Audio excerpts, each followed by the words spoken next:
तो लिंग पुराण के अंदर और शिव महापुराण के अंदर वर्णन किया गया कि भगवान शंकर ने नंदी को वचन दिया था, सुनो नंदी। शंकर भगवान से नंदी कहता है हमारा भरण पोषण कैसे हो। शंकर भगवान कहते हैं नंदी मेरे शिवलिंग पर यदि, कई लोगों को थोड़ा ध्यान दीजिएगा, है बहुत कथा पर बहुत ध्यान देना, शिव महापुराण की कथा है, बार बार ऐसी कथा नहीं मिल सकती आपको। सुनोगे आप अपनी जगह पर, बहुत वक्ता हैं, बहुत प्रेम से बांचते हैं, पर जो कथा रस तत्व से आपको मिल जाए उसको ले लीजिए महाराज।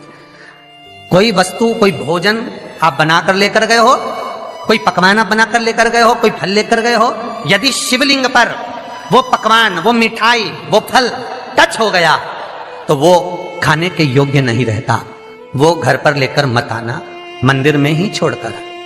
यदि भोजन, पकवान, मिठाई, शिवलिंग यहां पर है और भोजन का भोग तुमने इतनी दूर से लगाया है, फल इतनी दूर रखा है, वो शिवलिंग पर टच नहीं करा गया है, तो उस प्रसाद को, उस फल को आप पा सकते हो, उसको खा सकते हो।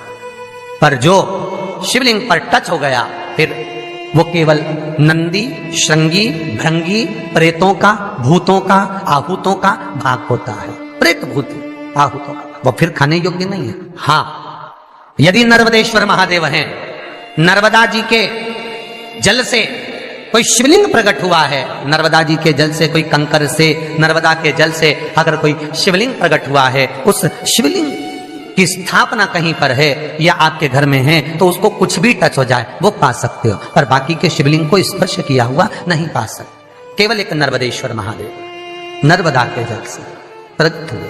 कई लोग पूछते हैं ये सांप है कौन, ये सर्प है कौन, तो उसको बताओ ये भगवान शंकर के गले में जो एक सांप पड़ा हुआ है ये भगवान विष्णु हैं। और शंकर भगवान के सिर पर जो जटा में सांप दिखता है, वो हाथ में सांप बंधे रहते हैं, वो दो हाथों में, कमर पर, सिर पर, केशों पर जो सांप 5 नजर आते हैं वो, तो बताओ ये शंकर भगवान की 5 लड़कियां हैं, जया, विषहरा, शामली बारी, दो तली और देव। ये 5 लड़कियां भगवान शंकर के इर्द गिर्द घूमती हैं, आस पास भ्रमण करती हैं, सभी ये शिव की बेटियां भगवान शंकर के साथ भ्रमण करती हैं।